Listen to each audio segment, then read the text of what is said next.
thank you very much. And thank you for the privilege of addressing your annual general meeting and for meeting such a distinguished audience as we have this afternoon. Occasions such as this are important for reviewing past performances, for analyzing current conditions, and determining actions for the future. In this presentation, I hope to place the agenda for this meeting in a regional and international context.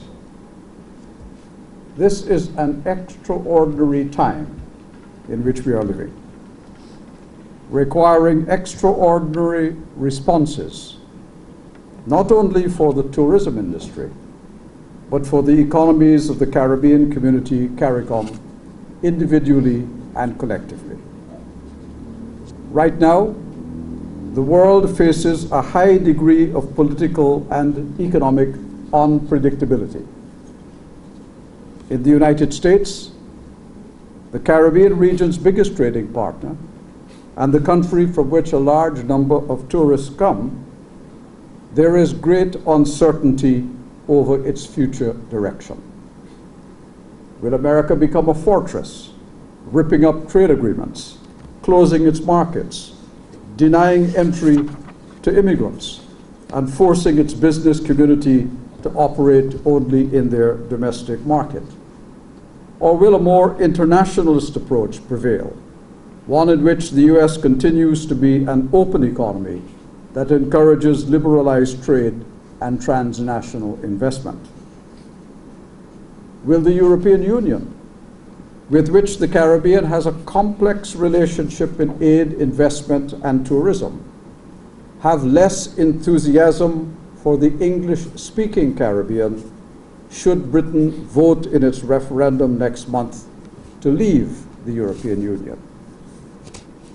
How will China and Russia respond to these developments? And just how unstable could the world become unless the presidential elections in the United States and the referendum in Britain reaffirm the value of internationalism and economic integration? And how much longer will terrorism continue to stalk the globe, creating a climate of fear and generating expanded regimes of security that adversely impact travel and tourism? These are all legitimate questions for your meeting to consider. Not to paralyze your efforts, but to galvanize action, to counter challenges, and to seek out opportunities. I know that many of you are encouraged by what looks like good tourist arrival figures for the first quarter of this year. Your cheer is understandable. In the tourist sector in St. Lucia, you have worked hard to achieve these figures, and you have done so against considerable odds. Last February, the International Monetary Fund, in its assessment of the St. Lucia economy, stated quite clearly that it is on the back of strong tourism inflows and lower oil prices that the St. Lucian economy returned to growth after experiencing a recession in 2012 and close to zero growth in 2013. GDP growth reached 0.5% in 2014, with transportation and hotels mostly contributing to that economic recovery. Among the hurdles which you and other CARICOM tourism operators have maneuvered are high taxes on airfares, including the air passenger duty, which continues to be imposed by the British government, and taxes on air travel imposed by Caribbean governments. These fares make air travel to CARICOM countries and between them expensive and prohibitive. You also faced increased and increasing competition from within the Caribbean, especially from the Dominican Republic and Cuba. High costs also bedeviled your ability to deliver a quality product to your clients, especially for water and electricity. Now, amid all of this, greater pressure is being put on your sector, the tourism sector, to deliver employment, revenues, and foreign exchange. Indeed, tourism on average now accounts for a significant percentage of the gross domestic product of CARICOM countries taken as a whole. The figure that I have seen recently is over 50% across the Caribbean. In this connection, the tourism industry has to be seen in the context of CARICOM, whose deficiencies in governance and operation mar the promises that it had held out to the people of its member states. Your tourism does not exist in a vacuum. It exists not only in St. Lucia, but in the Caribbean community and common market, of which this country is an integral part. I start now with the premise that no CARICOM nation is able to prosper on its own. And I repeat that just in case you didn't understand it the first time. No CARICOM nation is able to prosper on its own. No protestations to the contrary erase the evidence that without aid from external sources, these countries could not deliver the goods and services that their people expect. Among such goods and services are infrastructure, like roads, bridges, ports, well-equipped school buildings and hospitals, education and health care, safety internally and security of borders, proper administration of justice, effective representation in the international community, including in trade and other negotiations, and the means to make and attract investment in every sector of their economies. The countries of CARICOM started the process to their separate independence 54 years ago, when Jamaica and Trinidad and Tobago became nominally sovereign in 1962. This year marks the 50th anniversary of the independence of Guyana and Barbados. Indeed, in exactly 1 week from today, Guyana will be marking its independence jubilee, and Barbados will follow in November. Yet, while rightly these countries have shed colonial rule and assumed control over their affairs, after half a century of sovereignty, in not one of these countries, or the others that followed them, is the picture rosy. The opposite is true. Each is being severely challenged, and the economic development prospects for all appear gloomy. A Commonwealth report on small states just published says that on its current development path, the Caribbean in 2050 will face unmanageable debt, poor growth, and greater socio-economic problems. That report, entitled Achieving a Resilient Future for Small States, Caribbean 2050, considers current policies and trends in 7 Caribbean countries: the Bahamas, Barbados, Jamaica, St. Lucia, Grenada, Trinidad and Tobago, and Guyana. And it makes a 34-year projection across different sectors. The research shows that 5 out of the 6 countries on the study would have a debt to gross domestic product above 100%.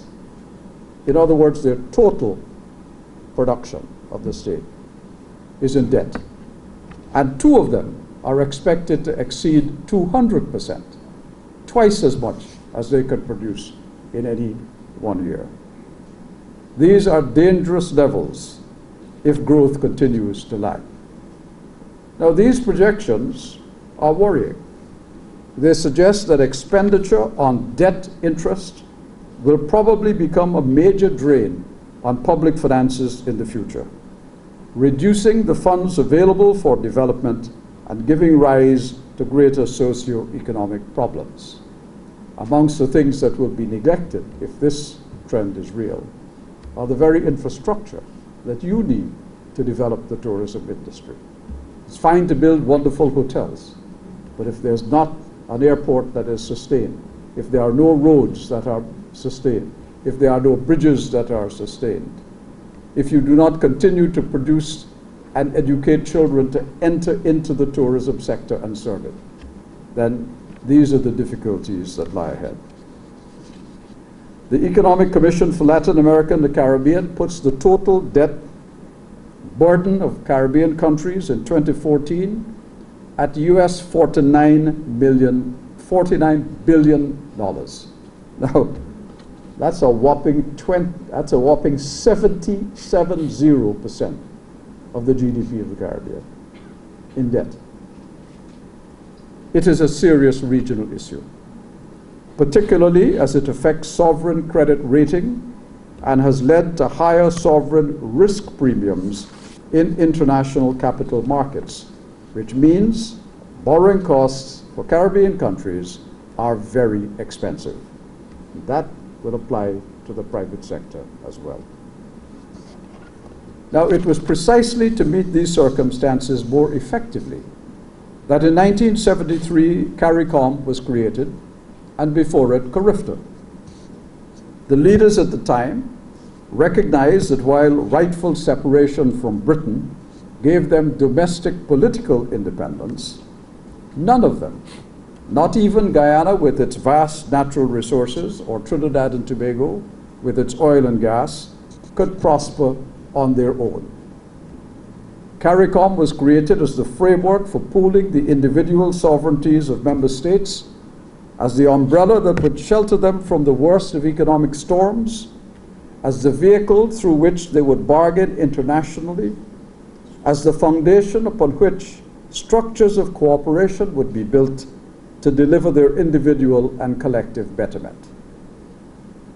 But, sadly, CARICOM wandered away from its purposes. The unity that was envisaged as the locomotive for delivering benefits was derailed by proclamations of nationalism and the sanctity of sovereignty. An illusion of national success, particularly in the 1980s, gripped countries that mistakenly believed that preferential access to markets in Europe and North America and a steady stream of aid would last forever. They misread the reality of Cold War politics between Western nations and the Soviet Union, in which the Caribbean was a strategically important location at the time. Once the Cold War ended, the Caribbean's strategic importance fell away, and with it their economies that then became exposed to an international community in which small states are marginal to their political and economic interests. By the 1950s, it was clear that the Caribbean was in danger of becoming a backwater. The 1992 West Indian Commission report, Time for Action, was a recognition of the dangers confronting the region and the centrality of putting back on track the locomotive of integration. Now, that commission recommended two very important things. One was deepening economic integration through the creation of a single market and economy, so as to draw for the common good on the resources of the entire region, human, capital, and know-how.